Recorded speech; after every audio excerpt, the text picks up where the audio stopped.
The Galactic Assembly Chamber on Nexus Prime was the largest enclosed space Una had ever seen. A dome that could hold representatives from over 300 species. And today it was completely full. She stood at the central podium with Corvith beside her, looking out at faces that ranged from curious to hostile to terrified.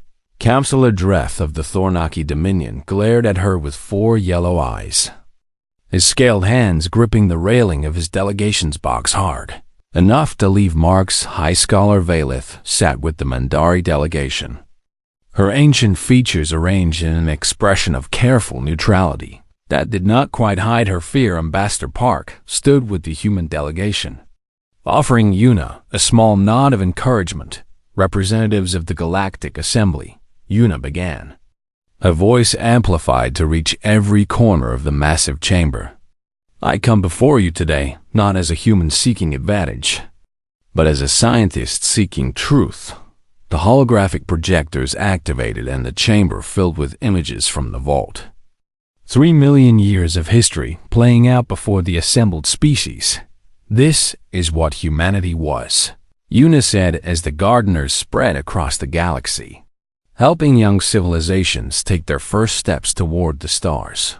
We did not conquer or rule. We simply helped.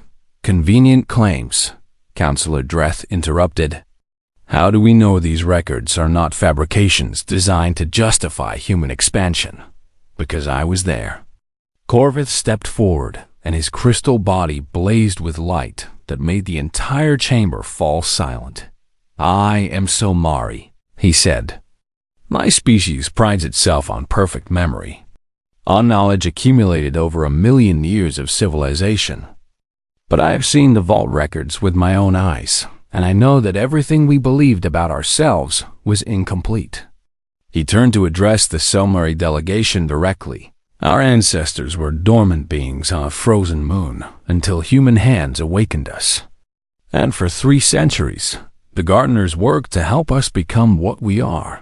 Today, the Silmari representatives stirred with obvious shock, colors rippling through their crystalline forms. You expect us to believe that humans created the Silmari? Dreth demanded. I expect nothing, Corvus replied.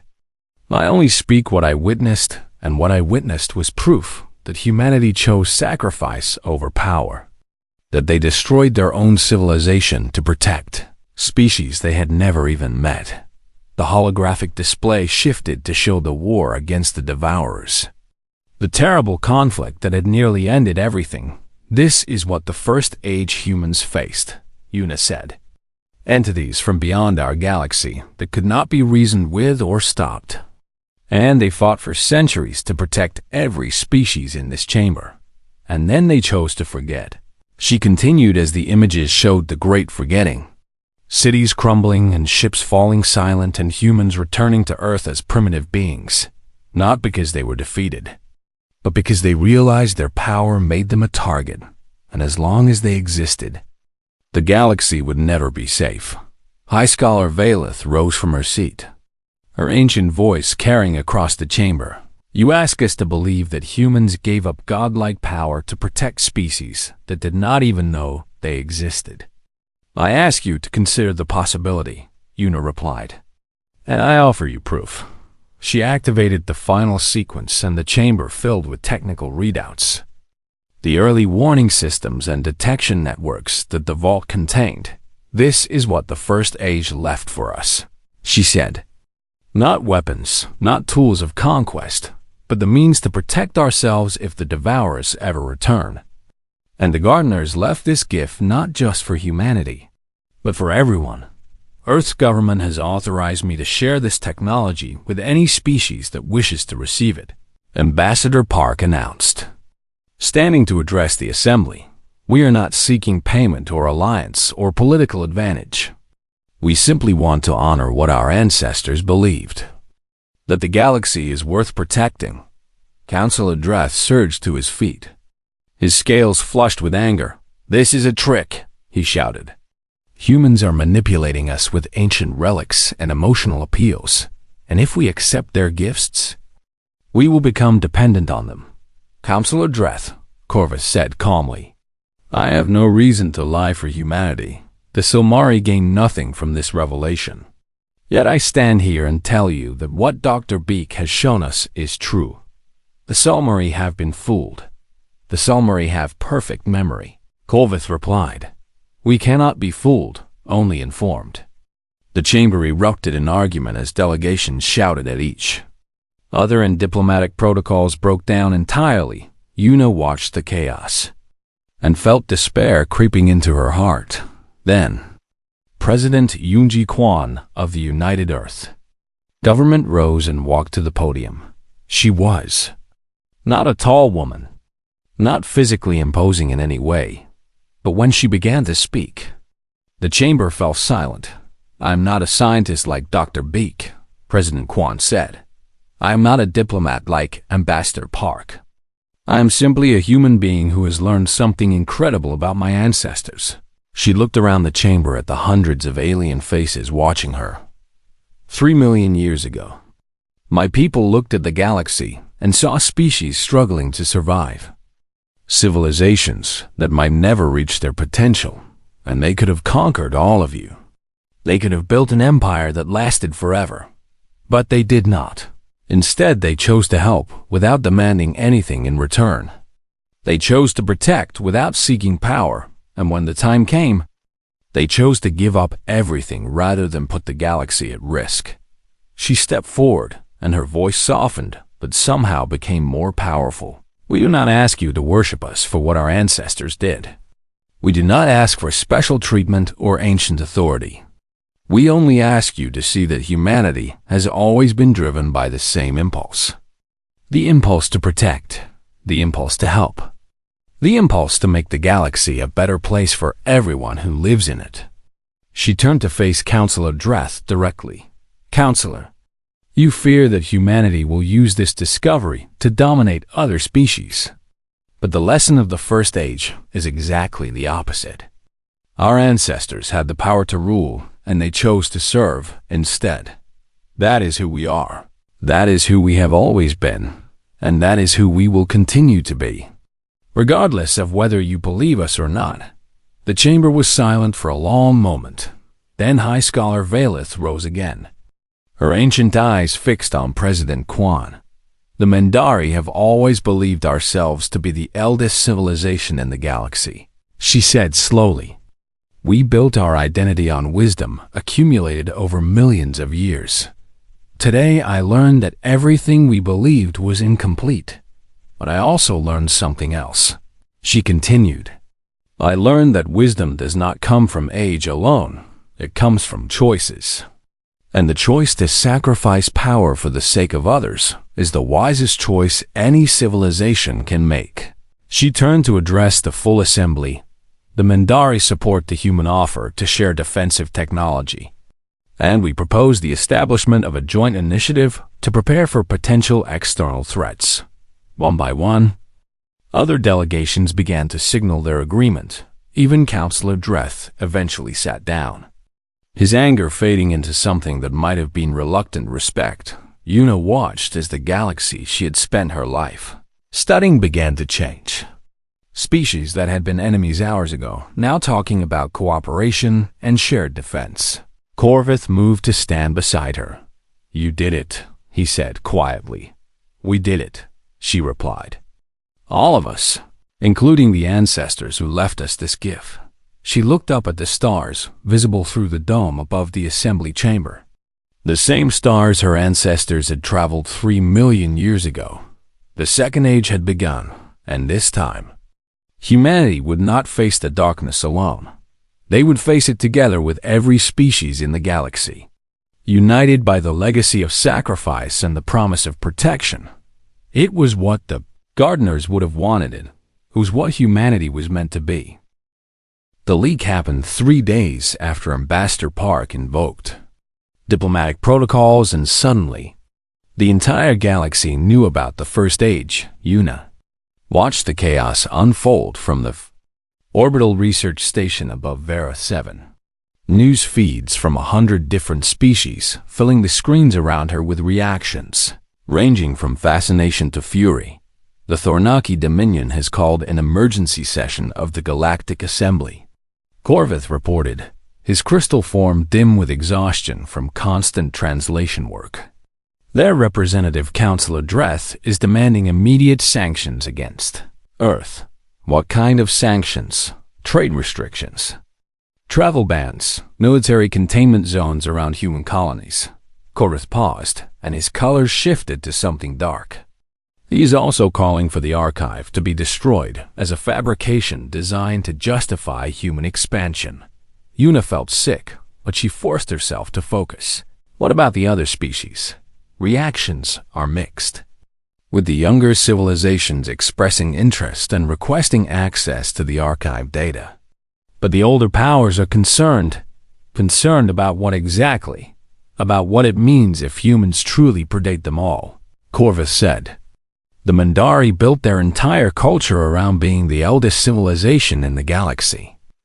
And the Venorians have served as neutral mediators because they claim ancient wisdom. And now they learned that humans were traveling the stars while their ancestors were still learning to make fire. Precisely. Ambassador Park entered the observation deck with a data pad in each hand and deep lines of stress carved into his face. Dr. Beak, I have just received word from Earth. Fleet Admiral Minjin Cho has mobilized the defense forces and is positioning ships to protect our outer colonies. Is that wise? Yuna asked. Moving military assets could be interpreted as aggression. Doing nothing while the Thornaki call for our containment would be interpreted as weakness, Park replied. Admiral Cho believes a show of strength is necessary. Admiral Cho has not seen the archive recordings, no. But he has seen Thornaki warships gathering near the Proxima sector. Yuna turned back to the screens and watched species she had spent her career studying turn against each other over a discovery that should have united them. This is exactly what Director Talus feared, she said quietly. Director Talus feared the truth, Park replied. But the truth was going to emerge eventually. And it is better that humanity controls the narrative than allows others to define it for us. Is that what we are doing? Controlling the narrative, Park hesitated, and then sat down heavily in one of the observation chairs. Dr. Beak, I am going to be honest with you, because you have earned that much. I do not know what we are doing, and I do not think anyone does. That is not comforting. Ambassador, it was not meant to be. A communication alert chimed, and Corvith answered it with a gesture that sent the call to the main screen. High Scholar Valeth of the Scholarly Consortium appeared. A Mandari features arranged in an expression that Yuna had learned to read as deep disapproval. Ambassador Park, Valith said. The consortium has reviewed your request for joint oversight of the Vareth 7 site, and we have decided to deny it. The site will be sealed pending a full investigation by neutral parties. With respect, High Scholar, there are no neutral parties in this matter. Then the site will remain sealed indefinitely. Park stood and approached the screen. High Scholar, I must warn you that Earth's government will not accept the suppression of human history. And I must warn you, Ambassador, that the Galactic Assembly will not accept human claims to ancient authority over current civilizations. We are not claiming authority over anyone. The archive suggests otherwise, Valeth said coldly. It describes humans as gardeners who guided younger species, who decided which civilizations would grow and which would not. And many in the Assembly believe that if humans held such power once, they will seek to hold it again. That is not our intention. Intentions matter less than capabilities. Ambassador, and if the archive is authentic, then humans have capabilities we never suspected. The call ended and Park stared at the blank screen for a long moment. She is afraid, Corvith observed. The Mandari have always prided themselves on being the eldest and wisest species in the galaxy. And now she learns that her people were still primitive when humans walked among the stars. Fear makes people do terrible things, Yuna said. We need to find the vault on Earth before this situation spirals beyond control. The vault may not help, Park said. Even if we find proof of human benevolence, the other species may not believe it. Then we make them believe it.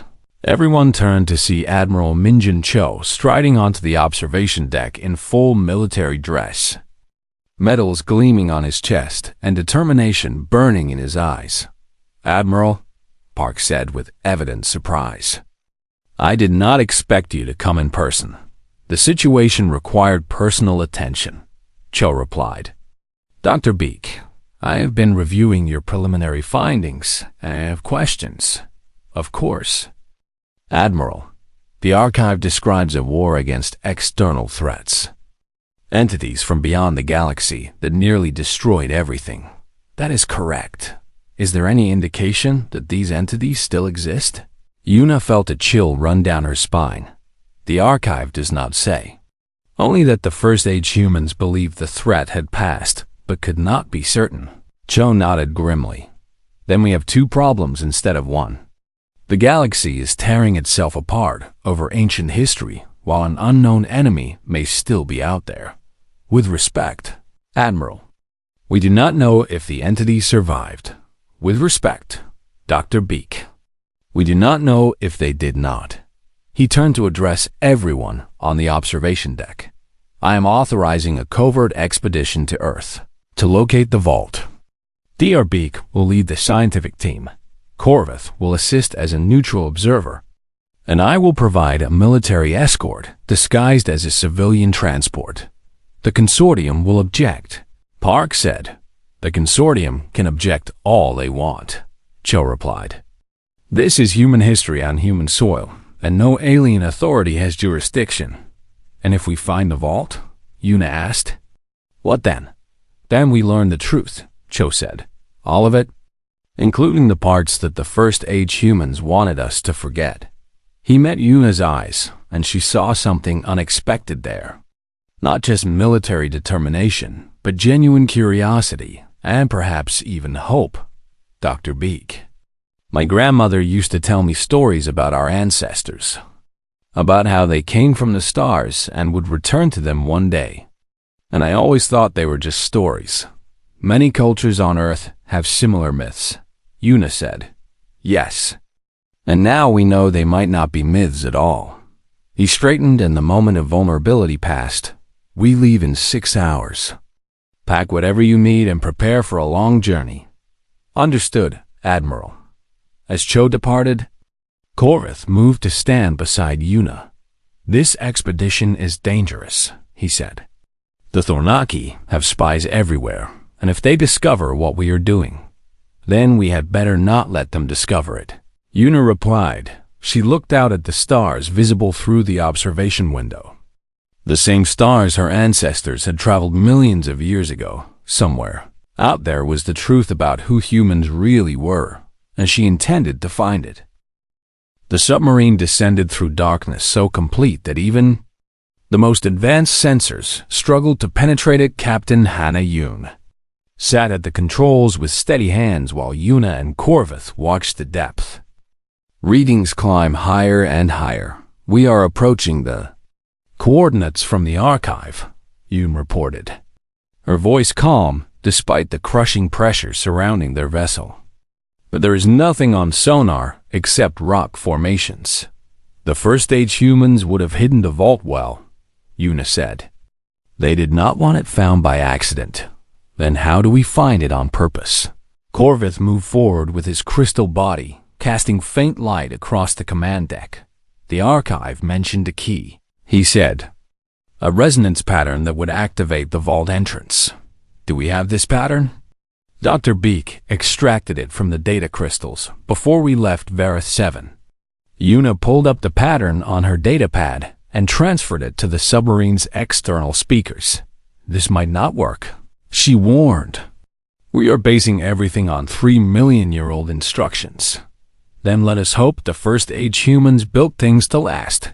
Yoon replied. The resonance pattern pulsed out into the water, sound waves traveling through the crushing depths toward the ocean floor below. For a long moment, nothing happened. Then the darkness began to glow. "Captain, I am detecting a massive energy signature directly beneath us," the sensor officer reported with obvious excitement. "Something is powering up down there." The ocean floor split apart and light poured upward, illuminating a structure that should not have existed. It was a dome of material that looked like glass but had survived millions of years of pressure and darkness without a scratch. "That is impossible," Yoon whispered. "Everything about the first age is impossible," Yuna replied.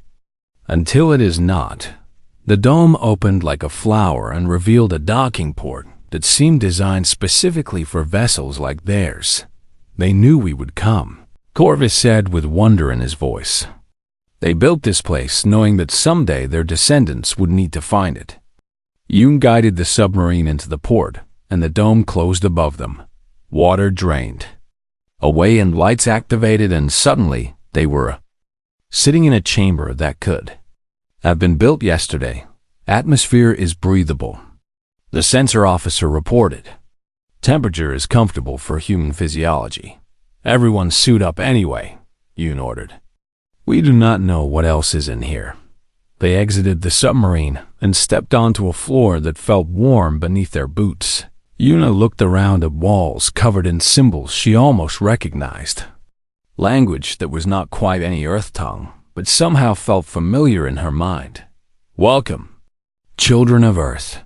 The voice came from everywhere and nowhere, speaking in a way that bypassed her ears and went straight to her understanding. "I am the Guardian," the voice continued, "and I have waited 2,947,000 years for this moment." A figure materialized before them, a projection of a human woman with ancient eyes and a gentle smile. "You are an artificial intelligence," Yuna said. "I am a memory," the Guardian replied. "A copy of the last leader of the First Age, preserved to guide those who would eventually find this place. The archive on Varus 7 mentioned you. The archive was meant to lead you here, to give you enough truth to seek more truth, and now you have come seeking answers." "Yes," Yuna said. "We need to know everything."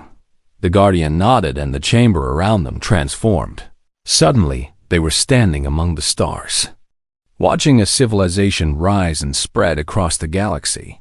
"We called ourselves the Gardeners because we believed our purpose was to help life flourish," the Guardian explained.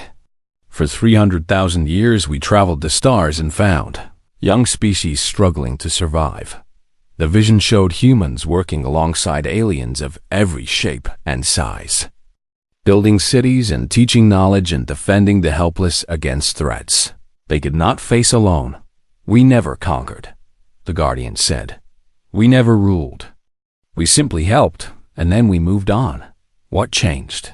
Corvus asked. "The Devourers came." The vision darkened and showed something that made Yuna's blood run cold. Entities of pure darkness moved through space, consuming everything in their path. Stars and planets and entire civilizations disappearing into their infinite hunger. "They came from beyond the galaxy," the Guardian said. "From a place where the rules of our universe did not apply, and they wanted everything we had built. You fought them. We fought them for 3 centuries. And we won, but the cost was beyond calculation." The vision showed human fleets dying by the thousands, entire worlds burning, species that had just begun to dream being wiped from existence. When the war ended, we realized a terrible truth. Our civilization had made us a beacon, a light that drew the Devourers across the void, and as long as we existed, we would draw others like them. So you chose to forget. We chose to protect," the Guardian corrected gently. "If we disappeared, if we erased every trace of what we had been, then the galaxy would be safe. The young species we had helped would survive. And someday, our descendants might grow strong enough to face such threats without us." Yuna felt tears on her cheeks and did not bother to wipe them away. "You gave up everything," she said. "We gave up power," the Guardian replied. "We kept what mattered, our compassion, our determination. our need to protect those who cannot protect themselves. These things live on in you. The archive mentioned defensive technology, Captain Yoon said. Weapons that could fight the Devourers. Not weapons, the Guardian said. Warning systems. Early detection networks that will alert you if the Devourers ever return, and knowledge. Vast stores of knowledge that will help you prepare. The chamber shifted again and revealed a library that stretched beyond sight. Millions of records containing the accumulated wisdom of the First Age. This is your inheritance, the Guardian said. Not power over others, but the ability to protect them. To be gardeners once more.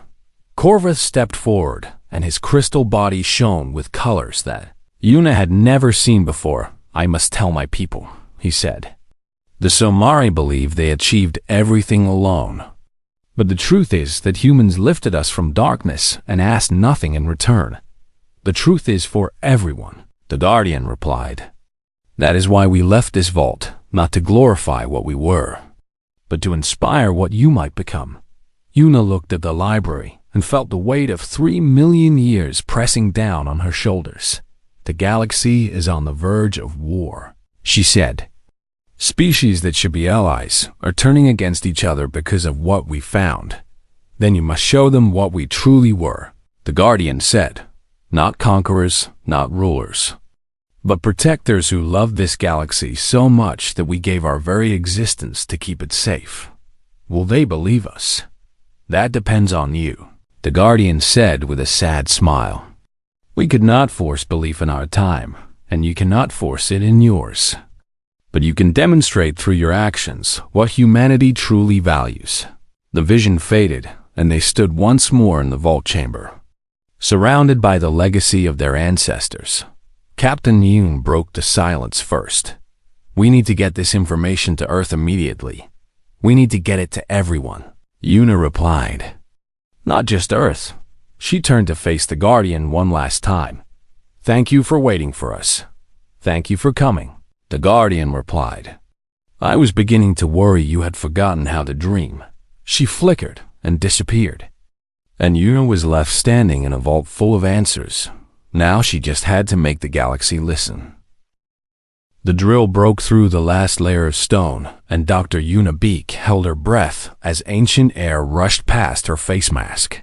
She had been digging on Vera 7 for 3 years now, leading a joint team of humans and aliens through the most significant precursor site ever discovered. But nothing had prepared her for this moment. The chamber before her was not precursor. She knew precursor architecture better than anyone alive, and this was something else entirely. Corvus, she called over her shoulder. I need you here now. The Somari historian moved forward with grace that seemed impossible for a being made of living crystal, his translucent body catching the light from their equipment and scattering it into rainbows across the chamber walls. He stopped beside her, and his crystalline form pulsed with colors that Yuna had learned to read as shock. This cannot be correct, Corvus said, his voice like wind chimes in a storm. The compositional analysis shows materials that predate any known precursor construction by at least 200,000 years. Yuna stepped into the chamber, and her boots left prints in dust that had not been disturbed for millions of years. The room stretched far beyond the reach of their lights, but she could see shapes in the darkness that made her heart race. Pedestals lined the walls, each one holding what appeared to be data crystals of a design she had never encountered. We need to document everything before we touch anything, she said. But her hands were already shaking with the urge to grab the nearest crystal and discover its secrets. Corvus moved deeper into the chamber while Yuna began her scans, his perfect memory recording every detail for later analysis. The Somari did not need cameras or recording devices because their minds could recall any moment with absolute clarity. Yuna, Corvus called from the far end of the chamber. You must see this. She crossed the ancient floor and found him standing before a massive holographic projector, somehow still functioning after all this time. The image it displayed made her forget to breathe. Stars filled the space before them. Thousands of points of light connected by glowing lines that traced routes across the galaxy. It was a map. But not like any map in precursor databases. The astronomical positions, Corvith said slowly. They show the galaxy as it appeared approximately 2.9 million years ago. And the origin point of every route on this map is the same location. He manipulated the display with careful movements, and the view zoomed toward a small yellow star on the edge of one spiral arm. Una recognized it immediately. "That is Sol," she whispered. "That is Earth." The implications crashed over her like a wave, and she had to steady herself against the projector pedestal humans had only achieved spaceflight 400 years ago and had only encountered alien life 3 centuries past. Every species in the galaxy considered humans to be newcomers, barely out of their cradles compared to civilizations that had traveled the stars for millions of years. But this map told a different story. This map said that humans had been here before, long before any current civilization existed, long before the precursors themselves. "We need to report this to Director Talus," Corvith said. But his color pattern showed that he already knew what kind of chaos this discovery would create. Director Talus arrived within the hour. The elderly Venorian floating on his anti-gravity platform with an expression of barely contained fury. "You were supposed to notify me before breaching any new chambers," he said, his 4 eyes blinking in rapid succession that indicated extreme stress. "The chamber was not supposed to exist," Una replied. "Our scans showed solid rock, but the drill broke through into this space without warning." Talus examined the holographic map, and his gray skin turned several shades paler. "Do you understand what you have found?" he asked quietly. "Evidence that humans existed as a spacefaring civilization nearly 3 million years ago." Una said, "Yes, Director, I understand perfectly." "Then you understand why this information cannot leave this chamber." Una felt anger rise in her chest, but she kept her voice calm. "You want to hide this from the galaxy." "I want to prevent a war," Talus said sharply. "Humanity has spent 3 centuries building relationships with older species who view you as children, as students who need guidance and supervision. And now you want to announce that humans predate every civilization in the Galactic Assembly." Corvith stepped forward with his crystal form pulsing in shades of blue that meant he was preparing to argue. "Director, the suppression of archaeological evidence violates every principle of the scholarly consortium. The preservation of galactic peace takes priority over principles." Talus snapped. "I am classifying this site and ordering a communication blackout. And no one will speak of what we found here until I determine how to proceed." He turned his platform toward the exit, but stopped when Una spoke. "The data crystals contain more information," she said. "We have not even begun to analyze what is stored in this archive. And whatever happened to those ancient humans, whatever they knew, it is all here waiting for us to discover. Then it will wait a while longer," Talus said. "No one touches anything in this chamber without my explicit authorization." He departed and left Una and Corvith standing among the dust and the crystals and the weight of impossible history.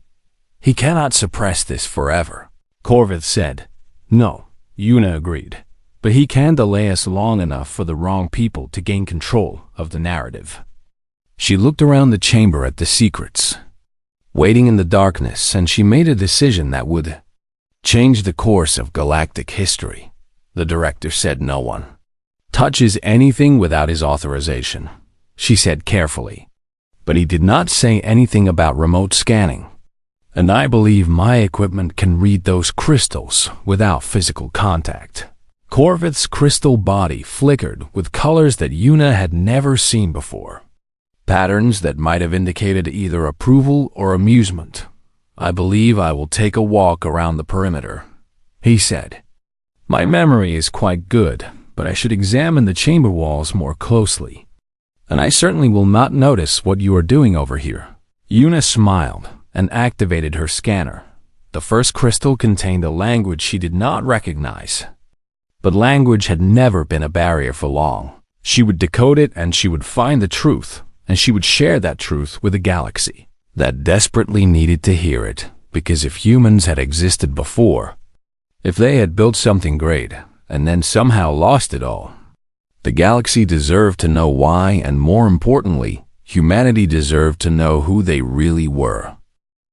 The data crystal surrendered its secrets slowly over the following 3 weeks, as Yuna worked through the nights while Director Talus believed she was simply cataloging surface features of the chamber. Corvith stood guard during her unauthorized research, his perfect memory serving as a living backup of everything she discovered. And what she discovered changed everything she thought she knew about humanity. The language is a protoform of several Earth languages combined, she explained to Corvith during one late session. It took me days to realize I was looking at the ancestor of tongues that would not exist for millions of years. The holographic display before them showed images pulled from the archive. Scenes of human cities that stretched across continents, of spacecraft that moved between stars with ease, of humans walking alongside aliens on 100 different worlds. They called it the First Age, Yuna said. And they called themselves the Gardeners. Corvith leaned closer to study the images with eyes that missed nothing. The species in these recordings, he said slowly. Some of them are familiar. They should be, Yuna replied. That one is clearly an ancestor of the Venorians. And that group appears to be early Mandari. And look at this one. She pointed to a crystalline figure that walked beside a human in one of the recordings. Corvith went still, and his body stopped reflecting light entirely, becoming almost invisible in the dim chamber. That is a Somari, he said. But the Somari historical records claim our species achieved sapience only 1.2 million years ago. According to this archive, the gardeners found your ancestors in a dormant state on a frozen moon, and they spent 3 centuries developing techniques to awaken your kind safely. Humans created the Selmari. Humans helped the Selmari become what you are, Yuna corrected gently. There is a difference. She pulled up more data, and the display changed to show star maps marked with symbols she had learned to read. The gardeners did this for dozens of species across the galaxy, finding young civilizations and helping them grow, protecting them from dangers they could not yet face alone. And then, she paused and Corvith waited with unusual patience. And then they chose to end it all. The next sequence of recordings showed human leaders gathered in a vast council chamber, their faces grave as they discussed something that the translation matrix could only partially interpret. A threat came from beyond the galaxy, Yuna explained. The archive does not give details, only descriptions of entities that consumed everything in their path and could not be reasoned with or understood. The gardeners fought them for centuries, according to these records, and they won.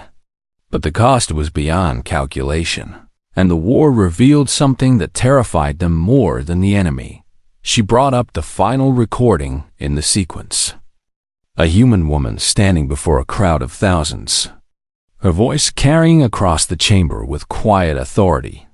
She was their last leader, Yuna said, and she convinced them that their civilization had to end. Why would any species choose extinction? Because they realized that their power made them a target.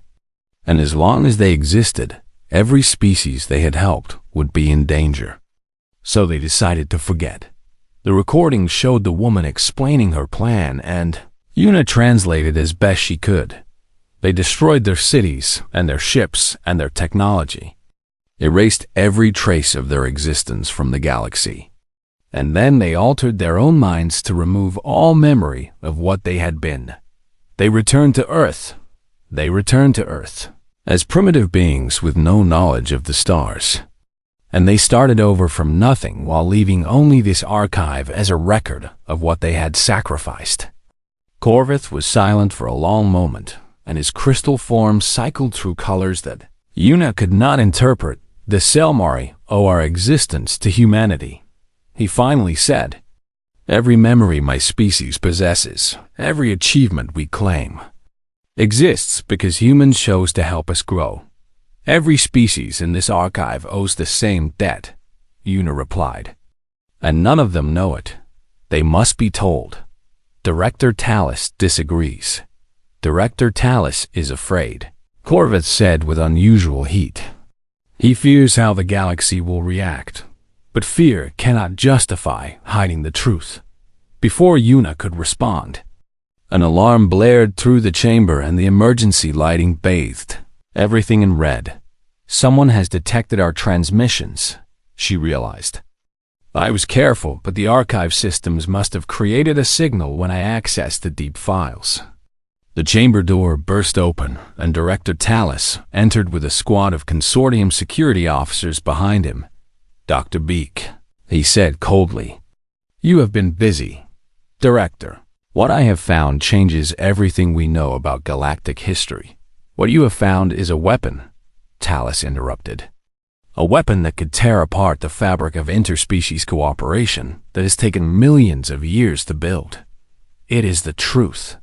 The truth is what the Galactic Assembly decides it is," Talus said. "And they will decide that this archive never existed." He gestured to his security team. "Secure all data crystals and prepare the chamber for permanent sealing. You cannot do this." Corvith stepped forward, and his body blazed with light that made the security officers step back in alarm.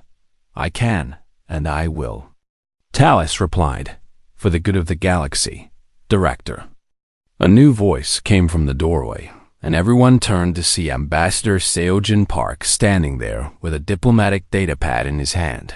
"Ambassador," Talus said with obvious surprise, "how did you get here so quickly? The consortium is not the only organization with communication networks." Park replied smoothly, "And when I received word that a significant human-related discovery was being suppressed, I took the fastest transport available." He walked into the chamber and examined the holographic displays still floating above Una's workstation. "Dr. Beak, is this authentic?" "Completely authentic, Ambassador." "I have verified the dating through 7 different methods." Park nodded slowly and turned to face Director Talus. "Director, I am officially invoking diplomatic protocols to request joint human oversight of this site. And I am also informing you that Earth's United Government has already been briefed on the general nature of this discovery. You had no right. I had every right," Park said firmly. "This is human history, Director, and humanity will not allow it to be buried again." He turned to Una with a slight smile. "Dr. Beak, the archive mentioned a vault on Earth itself. Did it not?" Una felt hope spark in her chest for the first time in days. "Yes, Ambassador. A vault that supposedly contains the complete truth of the First Age." "Then I suggest we find it," Park said, "before someone else decides the galaxy is not ready for the truth."